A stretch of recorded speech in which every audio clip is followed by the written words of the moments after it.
August 16, 1940. Over the English Channel, near RAF Tangmere, the thunderous roar of Merlin engines and the acrid bite of burning aviation gasoline pierced the summer sky as Pilot Officer Billy Fiske of No. 601 Squadron, Royal Air Force, wrestled the controls of his flaming Hawker Hurricane, his mind drifting to the final letter he had scribbled to his sister Peggy back in New York, defying the isolationist winds blowing across the Atlantic. The English have been damn good to me in good times, so naturally I feel I ought to try and help out in bad if I can. There are absolutely no heroics in my motives. I'm probably twice as scared as the next man. But if anything happens to me, I at least can feel I have done the right thing in spite of the worry to my family, which I certainly couldn't feel if I was to sit in New York making dough. Through the choking smoke and searing heat licking at his flight suit, he had just witnessed the hellish dive of a Junker Stuka, its banshee wail echoing as it plummeted toward Tangmere airfield, bombs away, threatening the very heart of Britain's Defiance. No, 601 Squadron, the storied County of London unit of the Royal Auxiliary Air Force, traced its roots to a crisp October day in 1925, when a band of London's wealthiest young aristocrats, sons of lords, heirs to fortunes built on shipping lanes and banking houses, gathered at the Royal Aero Club to form what would become known as the Millionaires Squadron. These were no dilettantes playing at aviation. Under the command of Lord Edward Grosvenor, they pledged to defend the realm with the same élan they brought to fox hunts and Mayfair soirees. But beneath the silk scarves and bespoke flight jackets lay a rigorous discipline forged in the fires of interwar austerity. Activation came swiftly, with the shadow of war lengthening across Europe. Embodied as a full-time fighter squadron in October 1939, the unit relocated from White Waltham to the windswept grasses of RAF Tangmere in Sussex, a coastal outpost where the Channel's salt spray mingled with the tang of castor oil from radial engines. Here, the millionaires shed their peacetime polish for the grind of wartime readiness. Training was unrelenting. Dawn patrols into Haviland Tigers, night flights under the beam of Aldous lamps, and gunnery runs against sleeve targets towed by lumbering Anson bombers. Pilots logged hundreds of hours, mastering the black art of formation, flying tight Vics of 3, wingtips mere feet apart at 300 miles per hour, where a momentary lapse could spell catastrophe. The Hawker Hurricane, their steed of steel and canvas, demanded reverence, powered by the liquid-cooled Rolls-Royce Merlin II engine delivering 1,030 horsepower through a three-bladed constant-speed propeller. This monoplane interceptor weighed 4,500 pounds. Empty, stretched 18 feet from nose to tail, and spanned 40 feet across its elliptical wings. 8 Browning 303-inch machine guns nestled in the wings, synchronized to converge fire at 250 yards, capable of pouring out 4,000 rounds per minute in a lethal storm of lead. Climb rate? A brisk 2,500 feet per minute, reaching 20,000 feet in under 8 minutes. Top speed? 320 miles per hour at 16,000 feet. Enough to chase down the lumbering Heinkels, but tested against the nimble Messerschmitts in mock dogfights that left adrenaline surging and egos bruised. Yet challenges abounded, era-specific crucibles that tempered the squadron's mettle. Fuel rationing bit deep aviation spirit, limited to essential sorties, forcing meticulous math. Each Hurricane guzzled 60 gallons per hour at full throttle. A calculus of endurance, where a 10-minute overrun could ground the entire flight. High-altitude physics added peril. At 20,000 feet, oxygen masks fogged with exertion, and the thin air sapped engine performance by 20%, demanding precise supercharger shifts to avoid compressor stalls that could flame out mid-climb. Naval discipline echoed from nearby Portsmouth, where auxiliary pilots drilled in anti-submarine patrols, scanning for U-boat periscopes amid choppy seas that turned stomachs and tested resolve. Daily life at Tangmere wove hardship with camaraderie. Billeted in Nissen huts that rattled under channel gales, pilots rose at 0400 for scrambled eggs and bacon rashers luxuries amid Britain's tightening belt. Ground crews, grease monkey wizards in oil-stained overalls, sweated over maintenance breakdowns, hydraulic leaks in undercarriage struts, magneto failures that sparked erratic ignition, all fixed with spanners and sheer grit under blackout conditions. Mess hall banter flowed like the ale at the local White Hart pub, tales of pre-war jaunts to Le Touquet, swapped for grim resolve as news from Poland and France darkened the wireless. Enter Billy Fiske, the brash American transplant whose arrival in July 1940 injected Yankee audacity into this British bastion. Born in Chicago in 1911 to a banker, father, and a mother of French lineage, Fiske was no stranger to speed. At 16, he helmed the five-man U.S. bobsled to gold at the St. Moritz Olympics, hurtling down icy chutes at 70 miles per hour, the youngest winter medalist in history. By 1932, he carried the Stars and Stripes at Lake Placid, claiming another gold amid the Adirondack pines. Transplanted to Cambridge for studies, then London's financial whirl, Fiske married into nobility the Countess of Warwick and flew weekends in a Miles Hawk, clocking hours that belied his 29 years. But neutrality laws loomed like storm clouds. President Roosevelt's embargo barred Americans from belligerent service. Fiske dodged it by posing as Canadian, enlisting in the RAF Volunteer Reserve on March 23, 1940. Posted to 601 on July 12, he faced the hurricane's unforgiving curve, 11 hours total on type before his first op. White officers? In the auxiliary's egalitarian skies, rank mattered, not pedigree. Though Fiske's transatlantic twang drew good-natured ribbing from squadron mates like Flight Lieutenant Max Aitken, son of a press baron, and the laconic Sir Archibald Hope. Training peaks tested them all. Fiske's first solo in P3358, a hurricane fresh from Hawker's Kingston works, ended in a near-miss propeller strike during a low-level beat-up of the field, tiptoes over the grass at 50 feet, heart in mouth, as the undercarriage snagged a hedge. Bloody losses shadowed early days. On June 1, 1940, during the Dunkirk ferrying, Sergeant Pilot Reginald Dimitriati spun in over Portland.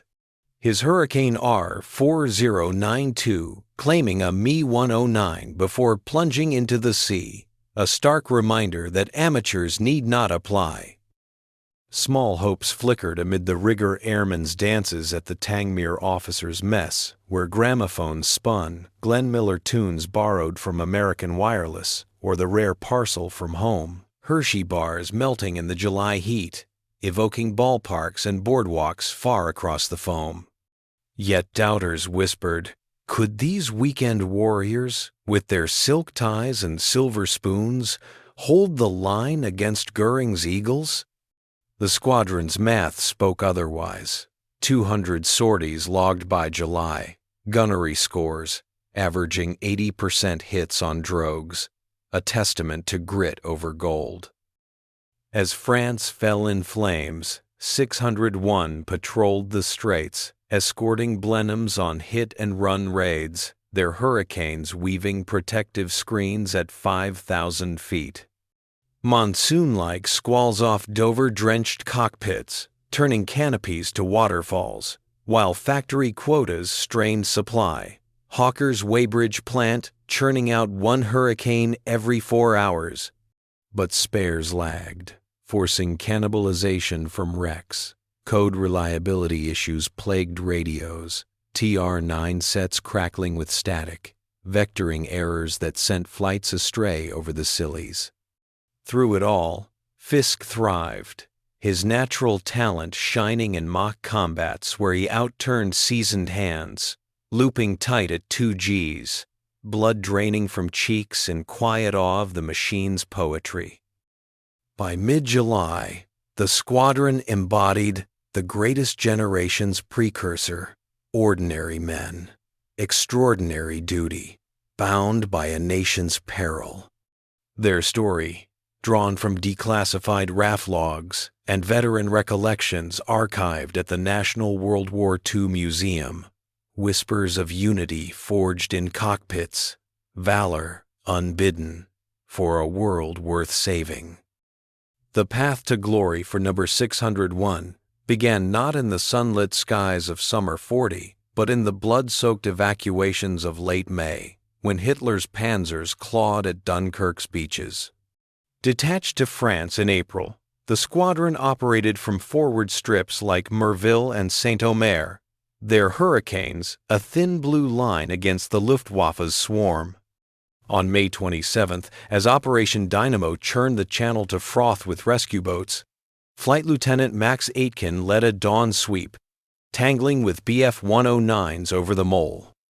Aitken's Hurricane, UFW, raked a messer with a 3-second burst, sending it spiraling into the dunes, his 5th victory, earning the Distinguished Flying Cross amid the muted sorrow of lost wingmen. Casualties mounted like tolling bells. Sergeant Jeffrey Page, a fresh-faced subaltern, nursed his shot-up mount back from a convoy patrol on June 10th, glycol streaming from punctured radiators, only to watch comrade Pilot Officer John Kirchen vanish in a fireball over Calais, claimed by flak from E-boats lurking offshore. Daily life blurred into survival. Pre-dawn scrambles on Hooters whales, mechanics patching fabric wings with Irish linen and dope under flickering Tilly lamps, rations of bully beef and hardtack washed down with tea-stewed black, amphibious logistics strained fuel drums, manhandled from drays to Bowsers, each gallon a battle against tide and tempest. Withdrawal came June 17th, the squadron ferrying north in a ragged chain, hurricanes low over the Somme to evade radar nets. Back at Tangmere, refit followed, new Merlins tuned to 11,000 revs per minute, guns harmonized on range butts at Ford. July dawned with Adler Tag, Eagle Day, Göring's bid to blind fighter command. On July 20th, Fiske logged his first APA convoy escort off Selsey Bill, hurricane thundering at 200 feet, eyes peeled for Focke-Wulfs shadowing the merchantmen. No contact that day, but the cadence set. Patrols averaging 4 hours, oxygen bottles swapped like spent cartridges, necks chafed raw from Mae West life vests. Peaks of drama punctuated the grind. August first saw a near miss for Aitken, his port wing clipped by a Do-17's rear gunner, fabric shredding like paper as he nursed it home on one aileron, doubters in ops room gasping as he greased the landing. Small hopes endured. A downed He-111 limping to crash near Bognor, its crew tramping glumly into captivity. Or letters from London sweethearts, perfume-scented amid the cordite reek. Personal vignettes humanized the haze. Fiske, the Olympian, challenging hope to a crest-a-run wager, only to bond over shared scrapes, trading tales of chandelier dives in Street Moritz for Spitfire barrel rolls. By August 11th, the tempo surged, scrambled at 0630 to vector 140. Fiske climbed his flight to Angels 15, spotting a gaggle of Bf-110 destroyers weaving escort for Ju-88s bound for Portsmouth. Diving from the sun, he closed to 200 yards. Thumb on gun button tracers stitching the lead Zerstör's canopy, engine blooming orange as it peeled away smoking. Confirmed kill, his first, shared with wingman Sergeant Michael Appleby, whose burst crippled the port nacelle. Muted sorrow followed. Appleby, a Yorkshire lad of 20, bought it next dawn, his Hurricane cartwheeling into the Downs after a head-on with an Me-109, leaving Fiske to toast absent friends with a stolen flask of cognac. August 13th brought double duty. Morning patrol over the Solent netted another 110, Fiske's deflection shot severing the tail as it banked hard left, math of lead precise, 800 feet per second muzzle velocity closing the gap. Afternoon frenzy saw him damage 2 more, wingtips flashing past in a blur of furball frenzy, G-forces pinning him at 4 times his weight, vision tunneling black at the edges. Squadron tally climbed, 12 confirmed by mid-month, but losses gnawed. Pilot Officer Brian Legge plummeted into the channel on the 15th, his blazing Hurricane a comet-tailing fire, rescue launches too late in the chop. Prep for the climax intensified. Intelligence whispers of Stuka raids on Tangmere itself, dive bombers from Zhagzhishwater, 2 sirens tuned to terrify. Fiske drilled his section in head-on attacks, calculating convergence, guns zeroed at 150 yards to maximize the cone of fire, a geometric web of 303 slugs traveling at 2,600 feet per second. Monsoon weather lashed the coast, squalls, grounding flights, cockpits awash. But when breaks came, they flew endless circuits, honing the turn, 800 foot per minute rolls that left stomachs inverted. Through it, triumphant sparks. A doubter's shocked moment on August 15th, when Fiske forced a Doe 17 into London's balloon barrage, cables snaring props in a fatal tangle, the bomber crumpling like tin amid the barrage's silver web. Buddy bonds deepened hope. The ace, with 8 scalps, confiding over darts at the mess. "Billy, you're a natural. The Hun won't know what hit him." Yet sorrow shadowed. News from home. Fiske's mother Beulah fretting in Chicago, isolationists decrying his treason, a personal vignette of duty's cost, scribbled in margins of ops sheets. The path wound inexorably to August 16, the squadron's bloodiest day, where Defiance met destiny over the waves lapping Britain's shore. August 16, 1940, Eagle Day's savage coda, when No. 601 Squadron became the anvil upon which the Luftwaffe broke. At 0530, the tannoy crackled. Scramble! Angels 10, Vector 090. 12 Hurricanes hurled skyward from Tangmere's dispersals, Merlin snarls fading to high-pitched whines as superchargers bid in, climbing at 2,000 feet per minute through scattered cumulus. Fiske, in the blue section, led by Hope, his Hurricane P-3358 slicing clean air at 300 knots, oxygen mask fogging with each breath at 12,000 feet. Controller's voice cut static. Bandits, Stukas, Angels 8, heading 270. Below, 50 Ju-87 dive bombers from Sturzkampfgeschwader, 2 arrowed for Tangmere, escorts of Bf-109s lacing the dawn with contrails. 601 pounced from the east, diving at 400 miles per hour. Wings level, guns live. Hope's shout over RT. Tally-ho! Echelon starboard. Fiske banked hard, G-meter spiking to 5, blood pooling in boots, as he selected the trail Stuka, its fixed undercarriage stubby against the horizon. Deflection shot 20 degrees, range closing fast. Thumb depressed, 8. Brownings hammered, 200 rounds stitching the dive brake perforations. The Ju-87 shuddered, black smoke belching from cowls. but its rear gunner traversed, twin machine guns chattering. Tracers zipped past Fiske's canopy, one shattering the armored glass, shards peppering his gloves. He pressed the attack, point blank at 50 yards, burst, raking the cockpit pilot slumping, the Stuka nosing into a terminal spin, siren frozen in eternal wail as it cartwheeled into the sea, a geyser of foam marking its grave. Chaos engulfed the furball. Squadron mates swarmed. Aitken, now commanding from Exeter, vectored reinforcements. But here it was direct fire bedlam. Sergeant Denis Czerniak, Polish exile in UFV, downed 2, his hurricane weaving through flak bursts like a hornet in a hailstorm. But overwhelmed they were, Stukas diving inverted, bombs whistling away in strings of 4 500-pounders, craters pocking Tangmere's runways as secondary explosions bloomed from hangar fuel. Near miss Peak 1, Fiske's wingman, Pilot Officer Richard Dimitriati, another millionaire, heir to shipping, broke left into a messer, cannons flashing. Deflection too tight.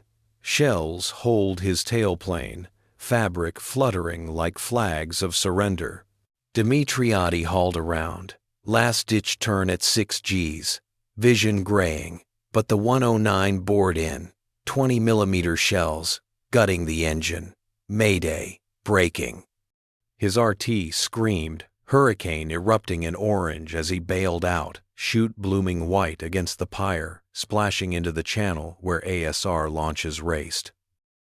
Fiske pressed on, devastating fire his creed.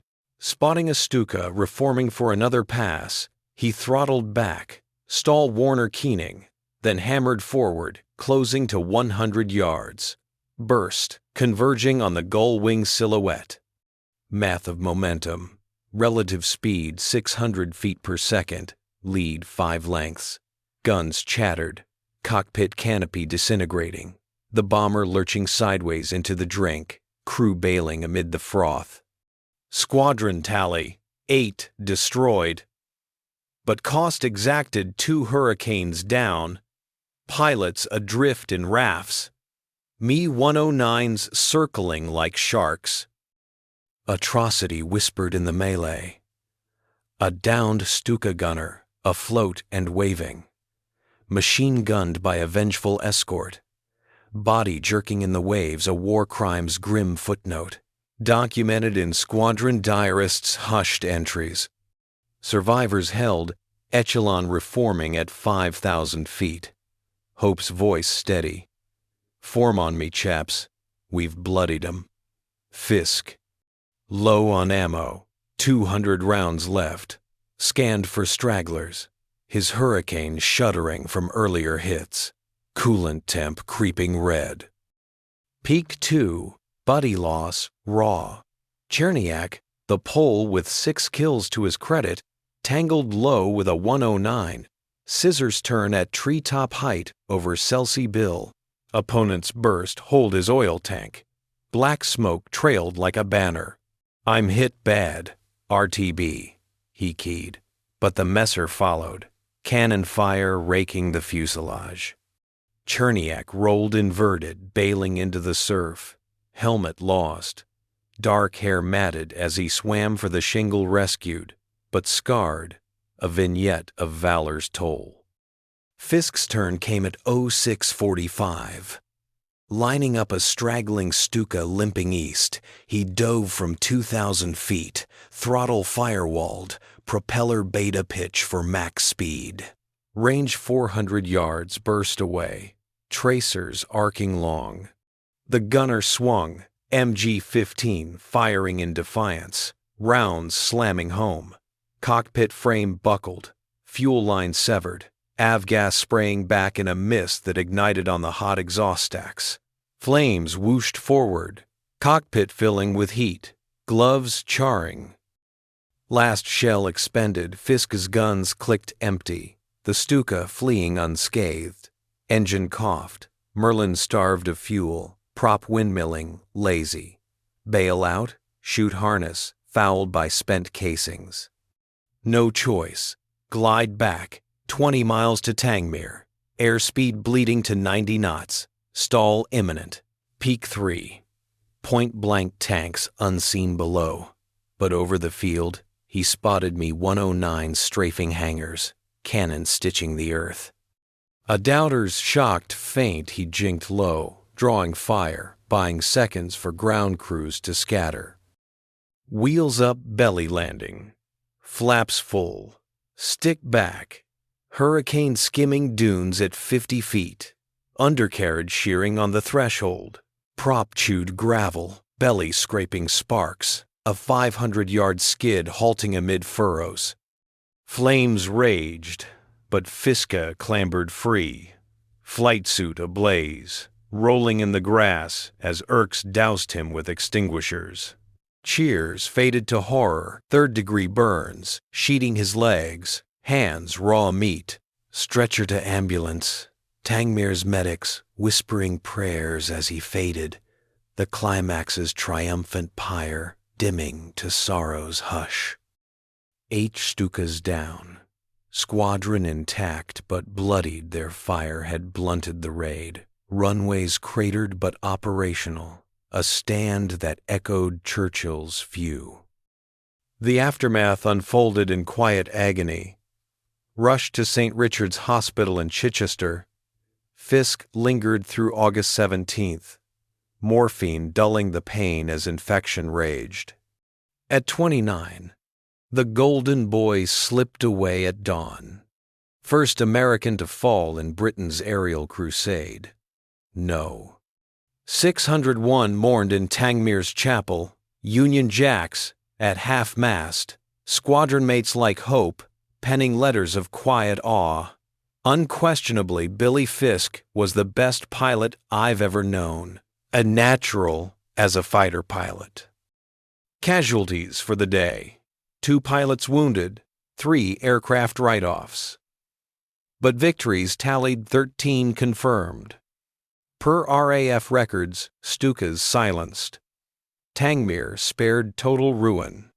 Squadron-wide in the battle, 22 kills, 10 probables. Losses, 8 aircrew killed, 12 wounded. A ledger of sacrifice from July to October. Citations flowed. Hope's Bar to DFC. Aitken's promotion. The unit's battle honor. Battle of Britain, 1940. Emblazoned on standards. The Hurricane's coat of arms, a sword thrust skyward, symbolizing the flying blade that carved freedom's edge. Fiske's legacy bloomed posthumous.